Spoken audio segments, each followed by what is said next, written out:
Hey YouTube, this is Slodgeball. This will be another edition of my weekly news video where I talk about all things WWE now. I don't really talk about TNA unless it's particularly important and it relates somehow to WWE. Anyway, I'm just going to talk about the four main WWE shows, any news that's gone on, and possibly spoilers, but there are very few of them. Anyway, get right on with the shows. Start off with Raw. It was a very good show. You had lots of returns to WWE. You had two WWE Championship matches. I assume it's gonna have a particularly high rating. I'll put it in a description. I'll put it as an annotation what the rating was for Raw. So I'm too lazy to find out now. But yeah, it was a particularly good show. So hopefully it's getting a pretty good rating. And what good thing about a good show is people tend to watch the next week show, so it gradually brings up and up and up, so that's good. With SmackDown, it was pretty good. A cross brand main event which ended up with a interference. It was a bit disappointing. I don't really like to see what do you call it? Interference in main events particularly. So, but the World Heavyweight Championship match got announced at SummerSlam. It's Christian defending against Randy Orton for the World Heavyweight Championship in a no holds barred match. So that should be a pretty good match. Anyway, NXT now. I'm a big fan of Darren Young. I don't know why. I just like his in-ring skills. He wasn't on the show, so I didn't like NXT at all. All you had involving the rookies was a Derek Bateman versus Titus O'Neil match, and I can't even remember who won. So yeah, not very good. Now Superstars was good as usual. You had a pretty good match with Alex Riley and Jack Swagger, and to be funny enough, Alex Riley actually beat Jack Swagger. So Jack Swagger, he just keeps going down and down the card. So that's a bit disappointing, but you know, life goes on, I guess. And they also had Heath Slater debut a new song. New song again, because he's the one-man rock band. That's a stupid saying. Heath Slater, you need to change that saying. And he versed Trent Beretta, and I think Trent Beretta beat him, which is a good thing, because I don't like Heath Slater at all. Now on with some wrestling news. Now I've changed my website where I get my wrestling news from. It is www.ewrestlingnews.com. I'll put the link in the description if you ever want to check it out. They display a lot of wrestling news. They display at least 5 to 6 articles a day, so yeah, it's a pretty good website. My friend actually what do you call it, told me about this website, as the previous website was in Italian, so I had to translate it every time again, and I'm not very good with my Italian, so yeah, it's good to have a English website. Anyway, enough with my foundings of a new website. On with some news now. Raw actually had 6 different scripts, each involving different outcomes. Like I think one involved the anonymous Raw general manager getting announced. Another one had Triple H pedigreeing CM Punk into and then that would have been led to a Triple H CM Punk feud, which would have been terrific, but they went with another, and another one had CM Punk not even appearing there at all. So lucky they didn't have that script, otherwise they'd be going downhill, which is not very good. So anyway, that's they picked one script and they went with it. It was a pretty good script. I thought the Triple H pedigree and CM Punk would have been a lot better, but hey, life goes on, as I said before. Now, there was big talk about former WWE star Mick Foley returning to WWE. He'd apparently been backstage at SmackDown. He bought a ticket to Money in the Bank, and then a few days later, so this was announced on the 27th of July 2011, and then on the 30th of July 2011 he had been talking to Vince McMahon. Vince McMahon has said that he might be getting a Goodwill Ambassador contract, which means like he does lots of charity events with WWE, and that's what because he's such a big figure in WWE, that's what they think he should be doing. So anyway, good for WWE getting Mick Foley back, but someone who just towers over the top of him is good old JR. He made his return to Monday Night Raw, and I'm so bloody happy. It is so damn good how he is back in WWE. I've missed his commentary since like early 2009, where he left. I actually, in fact, stopped watching Raw late 2008 because of the fact that JR wasn't even on it. And I started watching tons and tons of SmackDown because, you know, JR was on it. So, anyway, it's good to see good old JR back. He actually has a website, I'll put that in the description, where he does like Q&A videos and blogs and stuff, so that would be particularly good to watch. So I'll put the link in the description. It's like JR's barbecues or something, but I'll put the link in the description. Now this is something I found interesting.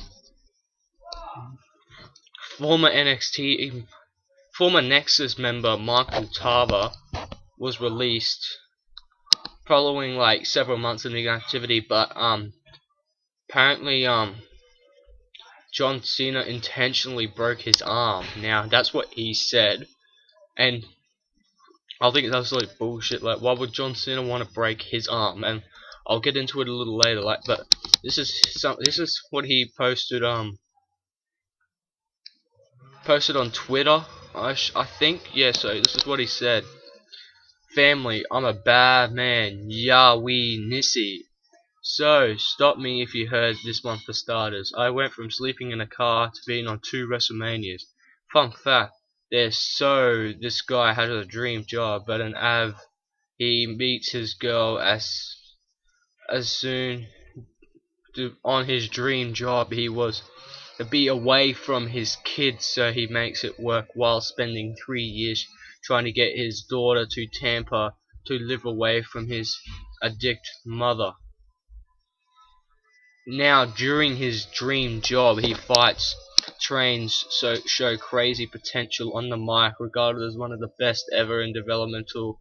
So he moves on to NXT and Raw, where he is buried on TV, treated like trash backstage, to the point where a certain top superstar takes notice of this guy building steam with his promos backstage, and begins to feel threatened. So one night on a pay-per-view, the champ purposely fractions this person's arm with a chair, and after the match, the backstage laughs in his face about it and walks off. You know what I'm talking about. You just can't see him anyway. He takes out threats to his throne backstage, to the point where they even gets released from their dream job, and ironically, this guy's dream wife leaves him, threatening to take everything. From a month later, on the seed day, his daughter was to move in with them, and now his daughter is hysterical beyond help and has to be sent back home after 3 years of fighting and 1 week there. Makes you wonder, is it worth it? Because in your opinions, who do you know who is bad enough to scare $1 billion company? So I saw all things mention me. I'm that bad man. Yahweh Nissi. Now, yeah, obviously he is a dead shit, because I'm not a bad reader. Like I find myself a good, like, I'm not a struggler, but his post on Twitter was fucking stupid. Like, he couldn't even structure a proper fucking sentence. Like, I know it's fucking Twitter, but like, if you're gonna post fucking 3 paragraphs of information, you gotta fucking put it in good sentences. Like, he's got fucking full stops all over the shot. Like, he's just an idiot. What he was trying to say was, he believes John Cena broke his arm because John Cena saw him as a threat to his like poster boy position in WWE and try to broke his arm so that he can get released from WWE and John Cena wouldn't have to worry about this threat. But Michael Tarver, I can safely say you were not a threat to him. You were John Cena was wasting his time being in the ring with you. Honestly, like, you're a joke. You wrestle in the ring with a bloody bandana over your mouth with gloves. You were not gonna be a poster boy position. Like, I'm ranting now, but like, you were never gonna be a poster boy at WWE. You were just gonna be a jobber. Hell, Zack Ryder's a jobber. He should be a poster boy. Why should you be a poster boy? You're a bloody joke. You can't structure a proper bloody sentence. Anyway, I'm sorry I ranted, but I felt I had to do it. Yeah, sorry. Sorry to any Michael Tarver fans. Is there a Michael Tarver fan in the house? Guess not. Anyway. Now, this was interesting. Sheamus passed. Now, he was talking on a radio show, and then he announced that he used to be on TNA with a developmental contract, but then later, when his contract expired, went to WWE. Now, this is quite interesting, as I see TNA as a joke company, and Sheamus has got good in-ring skills, good mic skills for like, yeah, and good charisma. So, like, they're the 3 things you need in WWE to be noticed. And he's big as well. He's 6'6", 272 pounds. Like, he's a massive bloke. So yeah, maybe TNA did do that. Maybe he only went there for like a bit of learning experience before he went to WWE. But anyway, good job TNA, I guess. You were able to get a good superstar. Anyway, there was you know Eve Torres. Yeah, well, anyway, anyway, I'm not gonna talk about Eve Torres. You know, I wanna save that for a little later. But so anyway, Sin Cara got removed from the SmackDown intro. So this was a bit disappointing due to the fact that the only reason he got booted from the SmackDown intro was because of the fact that he is suspended. Now this is going to be very bad because he's serving a 30-day suspension, and WWE are playing it as a 30-day injury.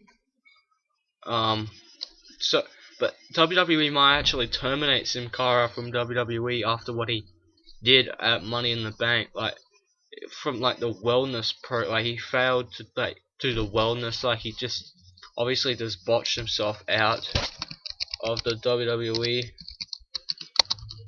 But yeah, so it's gonna be disappointing if he leaves, but you can't say WWE we're not doing their job on this. Like, he obviously knows the rules, and he did not adhere to the rules, so it's his own fault. I'm sorry to say, it's your own fault. Now John Cena, he's gonna make history on Monday Night Raw, as he's gonna hold the WWE title for 1,027 days. He is currently 4th ever to hold the WWE Championship. He's never gonna get first. But anyway, I'm just gonna safely so he's behind Bob Backlund, Hulk Hogan, and the first one obviously is Bruno Sammartino, who held it for 4,040 days. He's the longest reigning WWE champion in for a title reign. So yeah.